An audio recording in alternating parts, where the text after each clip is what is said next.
Hello बच्चों, मधु आपकी इस हिंदी कक्षा को मैं आप सब लोग का स्वागत करता हूँ। बच्चों, आज हम अनमोल मोती की और एक मोती के बारे में पढ़ेंगे जिनका चित्र तुम देख सकते हो।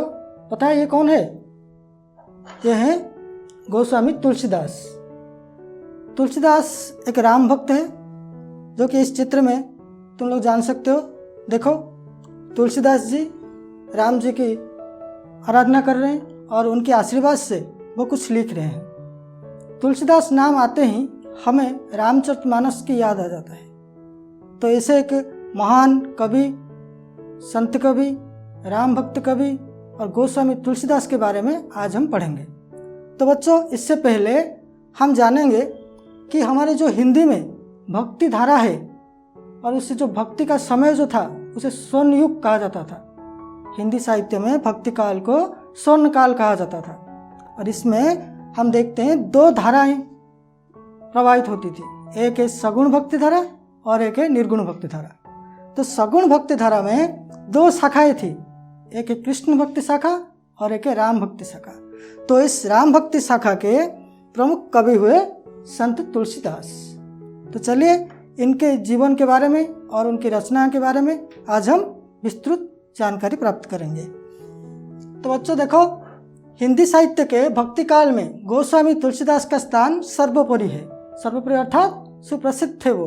और उनका जन्म 1532 में भाद्र शुक्ल एकादशी मंगलवार को हुआ था। कहाँ हुआ था? उत्तर प्रदेश के राजापुर में हुआ था। और उनके पिता का नाम था आत्माराम और माता का नाम था हुलसी। जन्म लेते ही वो राम नाम का उच्चारण किए, इसलिए उनको राम बोला नाम से भी पुकारा गया। तो बच्चों, यहाँ पर तुम्हारे मन में एक प्रश्न उठ रहा होगा कि एक छोटा सा बच्चा जन्म हुआ तो वो रोने की बजाय राम बोला, शब्द बोला, कैसे बोला? ये कैसे संभव है? तो देखो, इसके पीछे एक कहानी है, आश्चर्य लगने वाली कहानी है। जब वो पैदा हुए तब उनके 32 दांत थे। ये देखकर उनकी माता पिता आश्चर्य हो गए। जब ज्योतिष को पूछा गया तो ज्योतिष ने बताया कि ये बच्चा अशुभ है, इसलिए उसका त्याग कर दो। तो माता पिता वैसा ही किया और उनको त्याग दिए। सौभाग्य से तुलसीदास को गुरु नरहर दास ने मिले और उनका लालन पालन किए। और फिर बाद में दीनबंधु पाठक की कन्या रत्नावली के साथ उनका विवाह हुआ और उसी पत्नी की प्रेरणा से वो वैरागी हो गए और राम भक्ति में लीन हो गए। फिर रामचरितमानस जैसे पुस्तक, महाकाव्य और विशाल ग्रंथ की रचना भी किए। यहाँ पे हम देखते हैं पत्नी की प्रेरणा से वो आज एक संत कवि, भक्त कवि और महान कवि के रूप में हमारे सामने आ पाए हैं। तो बच्चों,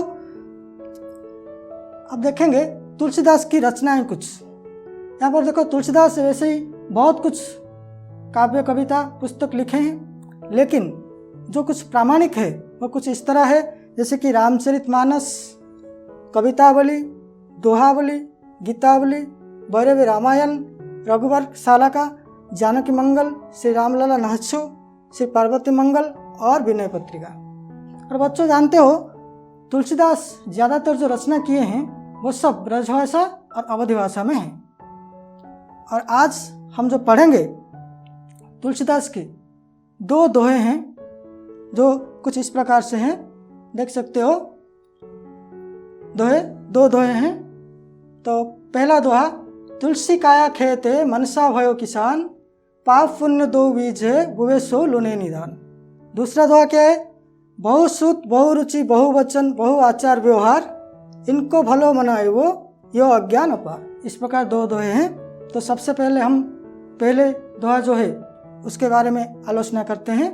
देखो, तुलसी काया खेत है मनसा भयो किसान, पाप पुण्य दो बीजे बुबे सो लुने निदान। यहाँ पर चित्र देख रहे हो, यहाँ पर एक जो क्या कहते हैं खेत है, उसमें जो बीज है वो बोया जाता है और फिर जो बोने के बाद जैसे कि यहाँ पर क्या हुआ है, वृक्ष जो छोटे छोटे जो पेड़ है वो उगे हैं। जो कहते हैं बीज बोने से हमको जो पेड़ जो है मिलते हैं। देखो, उसका अर्थ जो है काया, काया का अर्थ है क्या? शरीर। देह भी हम कह सकते हैं। मनसा, मन। दो, दो का अर्थ है दो। बुबे, बोता है, जो यहाँ पर चित्र में देखे हम। लूने, लूने अर्थात प्राप्त करता है, वो जैसा बोया है वैसा प्राप्त किया है। तो उसी प्रकार चलते हैं इसकी भावार्थ की ओर। तो भावार्थ में देखो, चित्र को देखो, समझ जाओगे। जैसे कहा गया है कि मानव के शरीर को कर्म क्षेत्र बताया गया है, अर्थात कृषि क्षेत्र जैसे यहाँ दिया है चित्र में। और ये क्या है? किसान है, देख रहे हो, वो जो अपने खेत में कृषि कर रहा है। और फिर ये जो बीज है वो बोता है, फिर उसके बाद जो फसल आता है उसको वो काटता है। ये चित्र ही पूरा इस दोहे को समझा देता है। ये जो कृषि क्षेत्र, किसान, और फिर बीज, बीज का बोना, और फिर उसको फसल का काटना। इसी प्रकार जो तुलसीदास इस दोहे में कहते हैं कि मनुष्य का शरीर जो है वो कर्म क्षेत्र है, अर्थात कृषि क्षेत्र है। और यहाँ पर इस कृषि क्षेत्र में किसान कौन है? ना, मन। हमारा मन ही हमारा किसान है। और यहाँ पर बीज है क्या? बीज, दो बीज होते हैं, एक है पाप का और एक पुण्य का।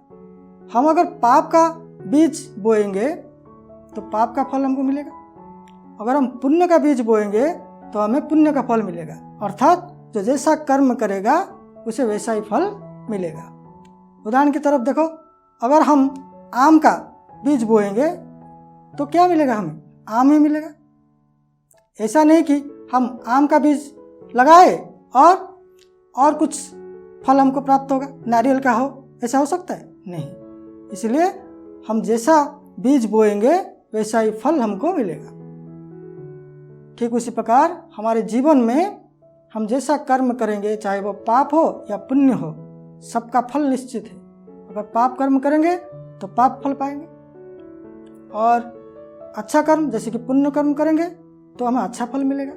इसीलिए हमेशा जीवन में हमको अच्छा कर्म करना है। अब चलते हैं दूसरे दोहा। बहु सूत बहु रुचि बहु वचन बहु आचार व्यवहार, इनको भलो मनाए वो यह अज्ञान अपार। इसमें देखो जो कठिन शब्दार्थ है, बहु सूत, बहु का अर्थ है अधिक, अनेक। सूत का अर्थ है पुत्र। सूत का अर्थ क्या होता है? पुत्र। देखो यहाँ पर बहु, बहु का अर्थ है अनेक। सूत, सूत का अर्थ है संतान या पुत्र। बहु जैसे कहा अनेक, अधिक। रुचि, रुचि का अर्थ है आशा या कामना, इच्छा। अपार, अपार का अर्थ है ज्यादा, अधिक। आचार का अर्थ है व्यवहार, या आचार व्यवहार का अर्थ क्या है? व्यवहार। ये चित्र देखो, इस चित्र में भी इस दोहे को हम पूरी तरह से समझ सकते हैं। यहाँ पर देखो कि परिवार सा लग रहा है। यहाँ पर एक पिता माता के बहुत सारे संतान हैं, बहुत सारे, देख रहे हो ना। और फिर यहाँ पर एक उदाहरण दिया है, एक आदमी जो सोच रहा है पैसा, पैसे के बारे में सोच रहा है, और फिर कार के बारे में सोच रहा है, फिर बंगला के बारे में सोच रहा है। मतलब उसकी इच्छा, कामना ज़्यादा है, और भी कुछ वो सोच रहा है। उसके पास पैसा आ गया तो वो क्या करेगा? उससे आगे और क्या करेगा? उसके आगे और क्या करेगा? ऐसी जो इंसान की, आदमी की जो इच्छा जो है बढ़ जाती है। तो इसको हम समझेंगे इस दोहे में। देखो, जानबूझकर गलती जो करता है, करने वाले को उपदेश देना मूर्खता है। जिस व्यक्ति की अनेक संतान हो, अनेक कामनाएं हो, और समय अनुसार जिनके आचार व्यवहार बदलते हो, उन लोग की भलाई चाहना मूर्खता है। अर्थात जिसके अनेक संतान हो, उसके मन में गर्व रहता है, अहंकार से भरा हुआ रहता है मन उसका, और जिसकी कामनाएं, इच्छा ज़्यादा होती है, सोच ज़्यादा होती है, लोभ उसमें आ जाता है। इस तरह से उन लोगों की अगर हम भलाई चाहेंगे और उपदेश देंगे तो ये बहुत गलती होगा, और इसे हम मूर्खता कह सकते हैं। इसलिए उन लोग की कभी भी भलाई करना उचित नहीं है। तो बच्चों, इस तरह से हम दो दोहे को पढ़े और समझे। अब देखते हैं इस दोहे से हम क्या सीखे, मतलब हमको क्या नैतिक शिक्षाएं मिली। देखो बच्चों, मनुष्य को हमेशा अच्छे कर्म करते रहना चाहिए और बुरे कर्म से दूर रहना चाहिए। देखो, हमेशा अच्छे कर्म करना चाहिए हमें, और बुरे कर्म से दूर रहना चाहिए। ये जो है हमें इस दोहे से सीख मिलती है। और क्या मिलता है ना, जो जानबूझकर जो गलती करता है, जानबूझकर, खुद को पता है कि वो क्या कर रहा है, गलती कर रहा है, उसे पता है, जो जानबूझकर गलती करता है उसे उपदेश ना देकर उससे दूर रहना चाहिए। उसे क्या करना चाहिए? दूर रहना चाहिए, उपदेश देना नहीं चाहिए, क्योंकि वो उपदेश को समझेगा नहीं। उसके अंदर अहंकार है, गर्व है, घमंड है, इसलिए उसे कभी भी उपदेश देना नहीं चाहिए और उससे दूर रहना ही बेहतर है। तो बच्चों, इस प्रकार आप लोग को तुलसीदास समझ में आया होगा, उनके दोहे को भी आप समझे होंगे। अब चलते हैं इनके कुछ प्रश्नोत्तर की तरफ। देखो यहाँ पर तुम्हारी किताब से मैं 5 प्रश्न लिया हूँ, छोटे छोटे प्रश्न, जिसका उत्तर भी हमको संक्षिप्त रूप में देना पड़ेगा। तो खेत किसे कहा गया है? हम पढ़े, खेत किसे कहा गया है? किसे? मनुष्य के शरीर को। तो लिखेंगे मनुष्य के शरीर को।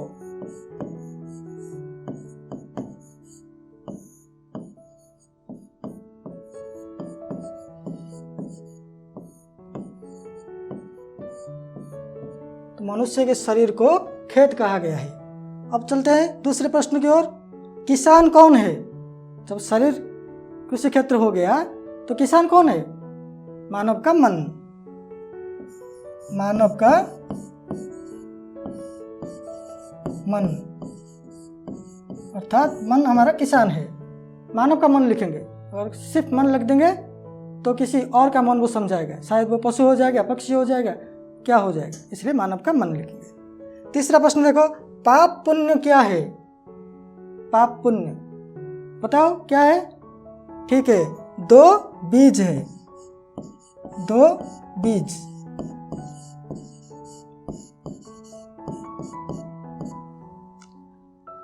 चौथा प्रश्न, जिसकी अनेक संतान हो उसकी भलाई चाहना क्या है? अभी हम अंत में पढ़े, जिसकी भलाई चाहना मतलब अनेक संतान हो, जिसके अनेक संतान हो, जैसे बहुसुत, बहुरुचि हम पढ़े थे, तो उसकी भलाई चाहना क्या है? मूर्खता है। क्या है? मूर्खता। मूर्खता है। 5वां प्रश्न देखो, 2 बीज कौन कौन से हैं? पाप और पुण्य। पाप और पुण्य। इसमें जो तुम्हारी किताब में जो है भाषा ज्ञान की तरफ देखो, भाषा ज्ञान व्याकरण संबंधी है, उसको हम आलोचना करेंगे और यहाँ पर उसका प्रस्तुतिकरण करेंगे। देखो पहला जो है समानार्थी शब्द, समानार्थी शब्द बनाएंगे हम। समानार्थी, समान। देखो पहला जो है काया, काया का क्या होगा? समानार्थ शरीर। काया का होगा शरीर। देह भी लिख सकते हो और गात भी होगा, ऐसे बहुत सारे हैं।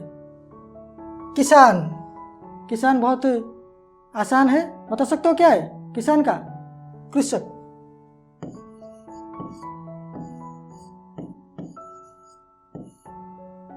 सूत, सूत का अर्थ क्या है? समानार्थी क्या होगा सूत का? पुत्र।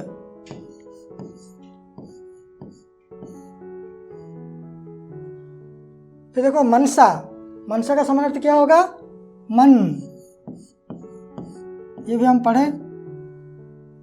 फिर दूसरा देखो, दूसरा प्रश्न क्या है? निम्नलिखित शब्दों का विलोम शब्द बताइए।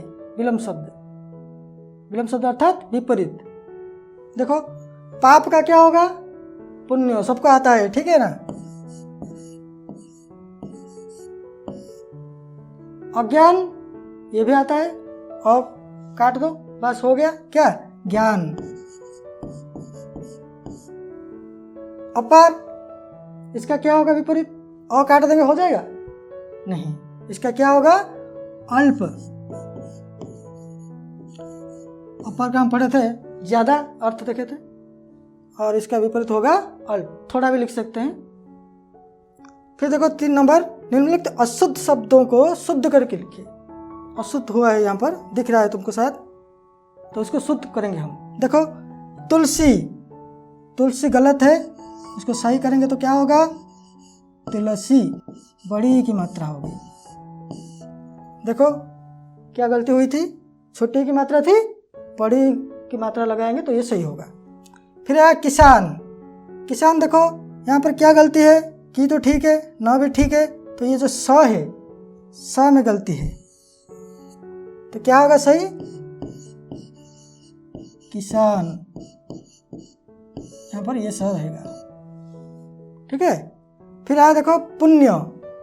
पुण्य, पुण्य उच्चारण में भी गलती है और लिखन में भी गलती। देखो ये जो न दिया है, आधा न है, ये गलती है। तो सही क्या है? पुण्य, पुण्य जो है ये सही है। फिर देखो सूत, इसका अर्थ जानते हैं हम, पुत्र होता। देखो इसमें भी गलती है। क्या गलती है? ऊ की मात्रा में सूत होगा। देख रहे हो, इस प्रकार बहुत सारी गलतियां हम लिखने में करते हैं, इसलिए हमें उसको ध्यान रखना है कि कौन सा सही होगा, कौन सा गलती होगा। इस प्रकार आप और भी तुम उदाहरण लेके अभ्यास कर सकते हो और फिर ऐसे तुम शुद्ध करके लिख सकते हो, या फिर विलोम शब्द का भी अभ्यास कर सकते हो और समानार्थी शब्द का भी अभ्यास कर सकते हो। जितना ज़्यादा अभ्यास करोगे उतना अच्छा होगा। और बच्चों, इस प्रकार हमारी ये जो कक्षा ख़त्म होती है और आशा है तुम लोग को समझ में आया होगा। और इसका प्रश्न उत्तर तुम अपने अपने कॉपी में लिखना और उसका अभ्यास करना। तो बच्चों, अब तक मुझे ध्यान से सुनने और इस कक्षा को श्रृंखलित रखने के लिए सबको मैं धन्यवाद देता हूँ।